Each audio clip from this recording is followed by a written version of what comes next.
আসসালামু আলাইকুম, আমি রিফাত তাসনিম। আমি রিসেন্টলি 2024 স্লটে আমার ইতালি স্টুডেন্ট ভিসা পেয়েছি। দর্শক, আমি এখন আমার ভিসা আপনাদের সাথে শেয়ার করতে চাচ্ছি।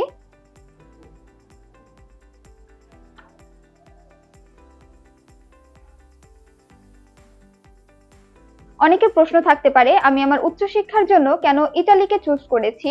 এর কিছু কারণ রয়েছে। প্রথমত বলতে চাই, আমি যে সাবজেক্টে পড়াশোনা করতে চাচ্ছি সেক্ষেত্রে আমার দেশে পাবলিক ইউনিভার্সিটিতে সুযোগ অনেক কম, সে সাথে এর আসন সংখ্যা অনেক কম। তো আমার পছন্দের সাবজেক্টে পড়াশোনার ক্ষেত্রে আমার দুটো অপশন থাকে, হয় প্রাইভেট ইউনিভার্সিটিতে ভর্তি হতে হবে আর না হয় উচ্চশিক্ষার জন্য বাহিরে যেতে হবে। সেক্ষেত্রে আমার বাংলাদেশে প্রাইভেট ইউনিভার্সিটিতে যে অ্যামাউন্ট খরচ করতে হবে সে অ্যামাউন্টে আমি ইতালিতে ইজিলি আমার পড়াশোনা শেষ করতে পারি।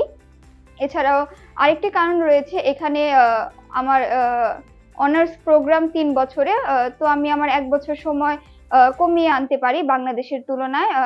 সেই সাথে ইতালিতে জব অপরচুনিটি বাংলাদেশের তুলনায় অনেক বেশি এবং সেখানে গেলে আমি বিভিন্ন দেশের মানুষের সাথে যোগাযোগ করতে পারবো, মাল্টিকালচারাল মাধ্যমে নিজেকে মানিয়ে নিতে পারবো।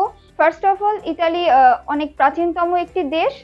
পৃথিবীর বিভিন্ন প্রান্ত থেকে মানুষ এদেশের ইতিহাস ঐতিহ্য সম্পর্কে জানতে এবং দর্শন করতে আসে। আমারও ইচ্ছা আমি পড়াশোনার পাশাপাশি ইতালি সম্পর্কে আমি জানতে পারবো। এছাড়াও ইতালিতে রয়েছে টপ র্যাঙ্ক ইউনিভার্সিটি এবং ইতালির শিক্ষা ব্যবস্থা বিশ্বের প্রাচীনতম শিক্ষা ব্যবস্থার মধ্যে একটি। এখানকার এক একটি ইউনিভার্সিটি শত বছর, এমনকি হাজার হাজার বছর পুরনো ইউনিভার্সিটি। এদেশে অনেকগুলো world rank top university available রয়েছে। আমি বর্তমানে ইতালিতে যাচ্ছি বিজনেস অ্যান্ড ইকোনমিক্স এই সাবজেক্টে নিয়ে পড়তে। এই সাবজেক্টে নিঃসন্দেহে ভালো, তবে আমার ইচ্ছা বায়োটেকনোলজি অথবা জেনেটিক ইঞ্জিনিয়ারিং নিয়ে পড়াশোনা করার।